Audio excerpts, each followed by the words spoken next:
साथियों, एक और शख्सियत का मैं आज इंटरव्यू कर रहा हूं। आप लगातार मेरे साथ वीडियो में उनको देखते भी होंगे, कई बार आपने देखा भी होगा और एक लंबे समय से उनकी जो सेवाएं हैं दिव्यांगों को बराबर मिलती रहती है। स्वयं दिव्यांग है और दिव्यांगजनों के लिए उनका समर्पण बहुत ही बढ़िया है। मेरे साथ है विजेंद्र सिंह तंवर, थोड़ा आगे आ जाओ।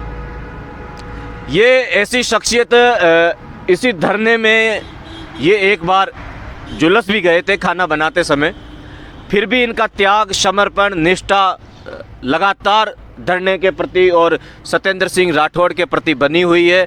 ये एक प्रकार से अगर देखा जाए तो शायद इससे बड़ा त्याग हो नहीं सकता, क्योंकि इस ठंड के अंदर अगर दिव्यांग टेंट के नीचे बैठ कर के अपने अधिकारों के लिए आज अगर जागरूक हो रहा है तो सबसे बड़ा रोल इस बंदे का है। नेतृत्व अगर सही हाथों में होता है साथियों, तो दशा और दिशा दोनों सही हो जाती है आदमी की, और अगर नेतृत्व गलत हाथों में होता है तो दशा भी खराब हो जाती है और दिशा भी खराब हो जाती है। तो विजेंद्र जी, क्या कहना चाहेंगे आप? देखिए, सबसे पहले तो मैं आपके दिव्यांग जगत को आभार व्यक्त करता हूं कि समय समय पर आप एक दिव्यांग होकर के एक दिव्यांग जगत जो समाचार पत्र है उसका संचालन कर रहे हैं। ये दिव्यांग समाज के लिए एक बहुत ही साहसपूर्ण कार्य है, जिसकी मैं तुलना की जाए वो भगवान से भी तुलना करूँ तो वो भी कम है, क्योंकि समय समय पर किसी भी परिस्थिति में हो, एक आज वर्तमान समय ऐसा है कि एक पत्र का संपादन करना बहुत मुश्किल है, चुनौतीपूर्ण है, लेकिन दिव्यांग होकर के भी समय समय पर हमारी पीड़ा को उजागर किया है। और रही दिव्यांग वर्ग की संख्या की बात, मैं यही कहना तो आज मकर संक्रांति है और संपूर्ण मैं मेरे प्रदेश के दिव्यांगजनों को ये कहता हूँ, मकर संक्रांति एवं लोहड़ी की तरफ से मैं आपको शुभकामनाएं देता हूं और एक संदेश देना चाहता हूं। यदि वास्तव में दिव्यांग जगत के माध्यम से दिव्यांगों की आवाज़ बनना चाहते हो या दिव्यांग वर्ग के लिए कुछ करना चाहते हो तो एक हो जाओ। कहा है, संख्या से कोई काम नहीं होता है, काम होता है केवल गुणने से।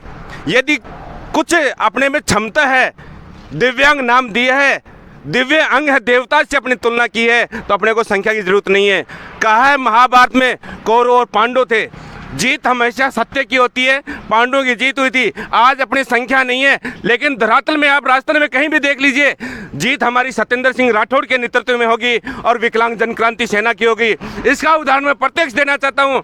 हमारे जो एक दिव्यांग हितैषी थे हेमंत भाई गोयल, उन्होंने मीटिंग की और मीडिया के सामने उपस्थित भी हुए और उन्होंने हमारी फोटोओं को लेकर के प्रपोजल दिया कि मैं दिव्यांग हितैषी हूँ। और सरकार के सामने जो हम कंटिन्यू मंत्री के सामने 3000 रुपये की मांग कर रहे थे, एक पेंसिल की, जो सरकार के लिए एक बहुत छोटी सी चीज़ थी, ऊँट के मुँह में जीरा। मैं सरकार को संदेश देना चाहता हूँ, सरकार अपने मंत्रियों के लिए या अन्य विधायकों के लिए, अधिकारियों के लिए खर्चा है, समय समय पर होटलों में ठहराने के लिए खर्चा है। एक दिव्यांग समाज केवल पेंशन पर निर्भर है, एक पेंशन सक्षम नहीं दे सकता है। हम ज़्यादा नहीं, जो नरेगा की 200 रुपये प्रतिदिन मजदूरी, उसकी 50% मांग रहे हैं, वो चाहे कितनी भी हो। हम 100 रुपये प्रतिदिन के हिसाब से एक पेंशन लेना चाहते हैं। क्या ये संभव नहीं है? जो हमारे हितैषी थे, दिव्यांग हितैषी, मैं हेमंत भाई गोयल से संदेश देना चाहता हूँ। उन्होंने मीडिया के सामने कहा कि हम उनका स्वागत करते, लेकिन हमको विरोध में आना पड़ा। क्यों आना पड़ा?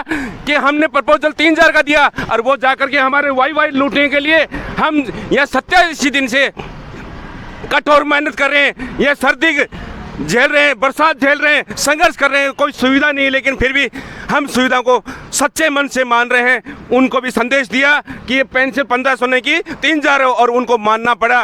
तो मैं आगे भी संदेश देना चाहता हूँ, यदि वास्तव में दिव्यांग हितैषी हैं तो दिव्यांगों के हित के लिए काम करें, क्योंकि वो स्वयं दिव्यांग नहीं है, लेकिन उनके पुत्र दिव्यांग है। आज वर्तमान में वो जीवित हैं, यदि कल ने वो अकस्मात कोई डेथ हो जाती है, कोई कारण हो जाता है, तो उस दिव्यांग का भला कैसे हो सकता है? केवल पेंशन के लिए। तो मैं कहता हूँ कि दिव्यांगों के देश में कुछ ऐसा काम कीजिए जो दुनिया याद रखे, क्योंकि ये शरीर नश्वर है, कभी नष्ट हो सकता है।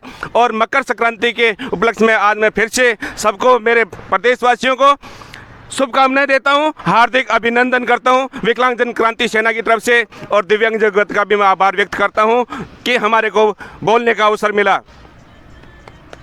ये थे तंवर साहब। मैंने केवल इनका परिचय दिया था और इन्होंने पूरा वर्णन आपको बताया है तंवर साहब से मैं एक और प्रश्न पूछूंगा। आपने हेमंत भाई गोयल का नाम लिया, हेमंत भाई गोयल का विरोध क्यों कर रहे हैं आप? संक्षिप्त में अपनी बात कहें। हम देखिए हेमंत भाई का विरोध नहीं कर रहे हैं, हम केवल विरोध कर रहे हैं विचारों का। क्योंकि वो दिव्यांग हितैषी थे तो दिव्यांगों की बात वो रखते, क्योंकि उन्होंने दिव्यांगों के वाई लूटने के लिए उन्होंने 1500 रुपये रखा। लेकिन जब उनको हकीकत का पता चला, एक दिव्यांग नहीं है, राजस्थान के कोने से भी जिन्होंने फ़ोन किया तो वो समझ गए दिव्यांग सत्येंद्र सिंह राठौड़ के नेतृत्व में हैं और ये सभी विकलांगजन क्रांति सेना से जुड़े हैं, तो उनको अपना वक्तव्य बदलना पड़ा।